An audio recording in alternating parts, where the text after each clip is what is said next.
Special bulletin में आप सभी का बहुत स्वागत है। आपके साथ मैं हूं नलिनी पांडे। गैंगस्टर गोगी भले ही गैंगवार में मारा जा चुका है, लेकिन उसके गैंग के बदमाश अब भी जेल में बैठकर रंगदारी और उगाही का धंधा चला रहे हैं। दिल्ली से एक ऐसी ही तस्वीर सामने आई है जिसमें एक कारोबारी के घर पर बदमाश फायरिंग करते नजर आ रहे हैं। आरोप है कि कारोबारी से 1 करोड़ की रंगदारी मांगी गई है। देखिए रिपोर्ट।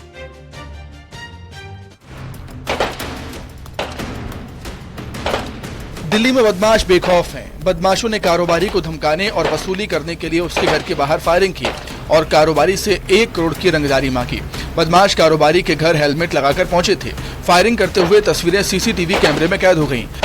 राजधानी दिल्ली के कंझावला इलाके का एक सीसीटीवी फुटेज सोशल मीडिया पे काफी वायरल हो रहा है और उस सीसीटीवी फुटेज की अगर को गौर से देखा जाए तो उसमें देखा जाए कि एक शख्स जो है, जो शातिर बदमाश है, वो हेलमेट लगाकर बाइक से आता है और अचानक एक घर के ऊपर में दनादन कई राउंड की फायरिंग करता है। उसके बाद मौके से फरार हो जाता है। इस मामले की गंभीरता को देखते हुए दिल्ली पुलिस की क्राइम ब्रांच अचानक एक्टिव होती है और उसके बाद कई टीम का गठन करके उस आरोपी को तलाशने के लिए जुट जाती है। और इन तमाम मामलों की गंभीरता को देखते हुए क्राइम ब्रांच की टीम को यह पता चलता है कि वो आरोपी जो फायरिंग कर रहा था वो उसका नाम कुलवंत दलाल है। बता दें कि ये रंगदारी जेल में बंद गोगी गैंग के कुछ बड़े स्तर के गैंगस्टर और बदमाशों के नाम पर मांगी गई, जिसके बाद दिल्ली पुलिस की क्राइम ब्रांच द्वारा हरियाणा के रहने वाले एक बदमाश के खिलाफ एक बड़ी कार्रवाई की। क्राइम ब्रांच के वरिष्ठ अधिकारियों की अगर माने तो इस मामले की विशेष तौर पर तफ्तीश की गई और उससे जुड़े हुए तमाम जानकारियों को खंगाला गया तो पता चला कि जेल में बैठे हुए कुछ गैंगस्टर्स जेल के अंदर से ही सुपारी किलिंग का काम करवा रहे हैं और उसके बाद कुछ बड़े कारोबारियों को चिन्हित करके उसे जान से मारने की धमकी दे रहे हैं। और ये जो आरोपी है कुलवंत, यही काम को अंजाम दे रहा था। उसके बाद इस मामले में जब विस्तार से कई लोगों से पूछताछ की गई तो पता चला कि एक कारोबारी से तकरीबन 1.5 से 2 करोड़ रुपए डिमांड किया गया था और पैसे की डिमांड की जा रही थी और उसको धमकाने के लिए, उससे जान से मारने की कोशिश करने के लिए बकायदा उसके घर के सामने वो फायरिंग किया जाता। बदमाश और दिल्ली पुलिस की क्राइम ब्रांच के बीच सुबह तड़के करीब 2 बजे मुठभेड़ हुई। मुठभेड़ के दौरान फायरिंग करने वाला कुलवंत लाल नाम के बदमाश को गोली लगी। घायल अवस्था में उसे पुलिस कर्मियों ने अस्पताल में भर्ती किया। दिल्ली पुलिस की क्राइम ब्रांच टीम को सूत्रों से आरोपी के दिल्ली में होने की जानकारी मिली थी। उसके बाद उसे पकड़ने के लिए क्राइम ब्रांच की टीम द्वारका इलाके में पहुंची, जहां मुठभेड़ के बाद उसे धर दबोचा।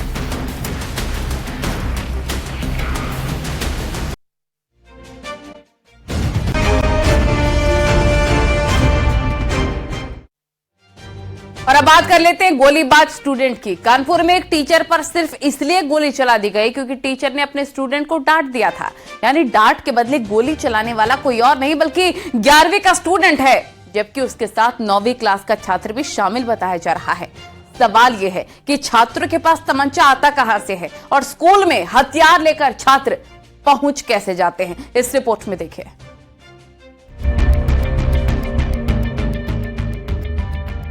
स्कूल में फिर बहा खून। टीचर ने की पिटाई तो छात्र ने मारी गोली। ये उत्तर प्रदेश है।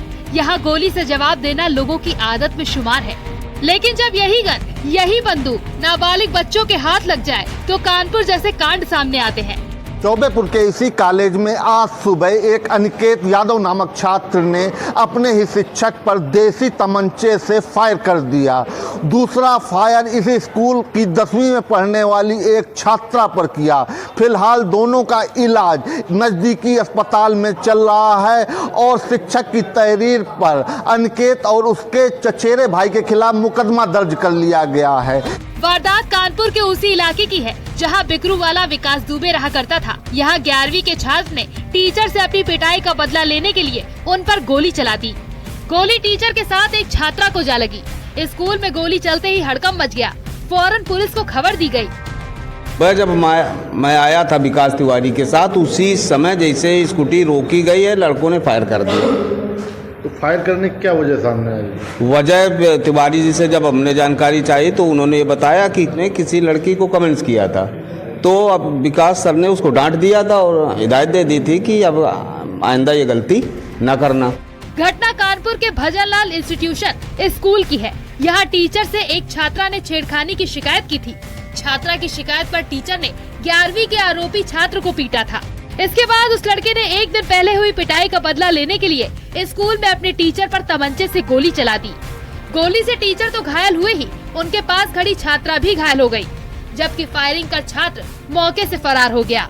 कस्बे में एक प्राइवेट कोचिंग सेंटर में पढ़ने वाले 2 नाबालिग छात्रों ने, जो आपस में चचेरे भाई हैं, उसी कोचिंग के एक टीचर श्री विकास तिवारी पर तमंचे से फायर किया, जिसमें विकास तिवारी को हल्की चोटें आई हैं और उनके पीछे स्कूल में आ रही एक छात्रा को भी हल्की चोटें आई हैं। दोनों घायलों को तत्काल लोकल हॉस्पिटल में इलाज के लिए भेजा गया, जहां पर उनकी हालत स्थिर है और खतरे से बाहर है।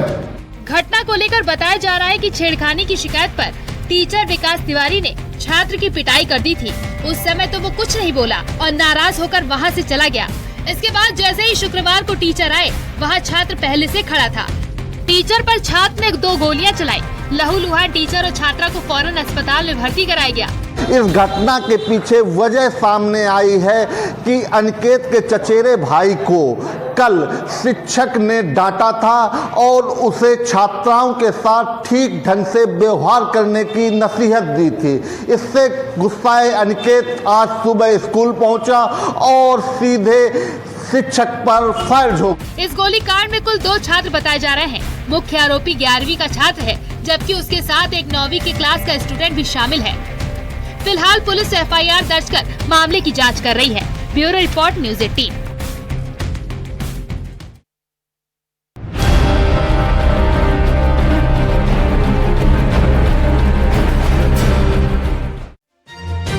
दहेज दानव के खिलाफ सख्त से सख्त कानून आए, कड़े से कड़े फैसले सुनाए गए, लेकिन बेटियां आज भी दहेज दानवों की शिकार हो रही हैं।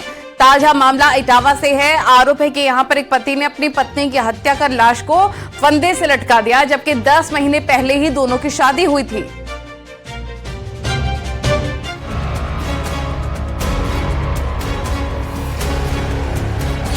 शादी, 7 फेरे और मर्डर। शादी के 10 महीने बाद सुहागन का कत्ल, तो दहेज के लिए दानव बना पति।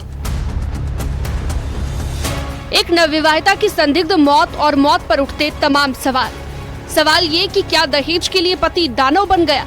क्या प्रताड़ना से तंग आकर महिला ने मौत का रास्ता चुना, या मौत के पीछे कोई गहरी साजिश है?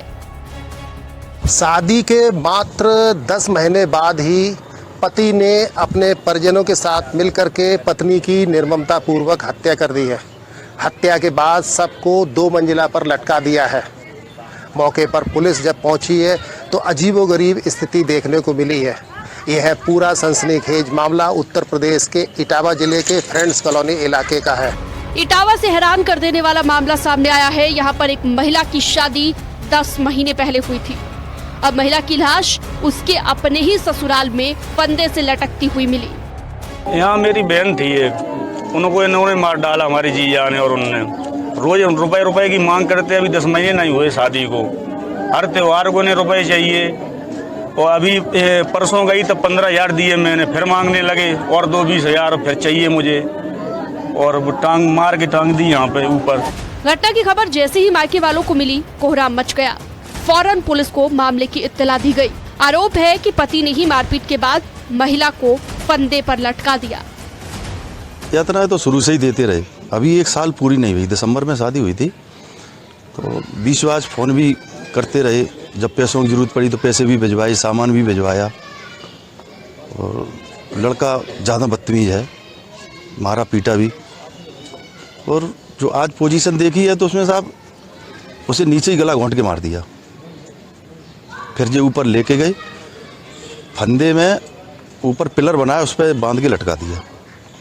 वो साफ दिख रहा है, उसमें कुर्ता भी उठ जाए ऊपर। अगर मरता आदमी फड़फड़ाता भी है तो इनने गला तो नीचे ही घोंट दिया। उसकी बिटिया की सास ने, और एक माई है जिसका नाम नहीं मुझे पता, और लड़के ने। मामला इटावा में थाना फ्रेंड्स कॉलोनी के शांति कॉलोनी का है। आरती यादव नाम की लड़की की शादी 10 महीने पहले हुई थी। शादी के बाद वो ससुराल में ही रह रही थी। उसका पति स्वप्निल उर्फ गोलू पढ़ाई लिखाई के बाद भी कोई काम नहीं करता था और घर पर ही रहता था, लेकिन बीच बीच में वो पत्नी से मारपीट और पैसों की डिमांड किया करता था। थाना क्षेत्र फ्रेंड्स कॉलोनी में ITI के पास आज सुबह पुलिस को सूचना मिली कि एक नवविवाहिता महिला की हैंगिंग दशा में डेड बॉडी घर में है। इस पर पुलिस मौके पर पहुंची थी। फील्ड यूनिट और फोरेंसिक यूनिट को भी मौके पर बुलाया गया था और सभी साक्ष्य वहां इकट्ठा किए गए हैं।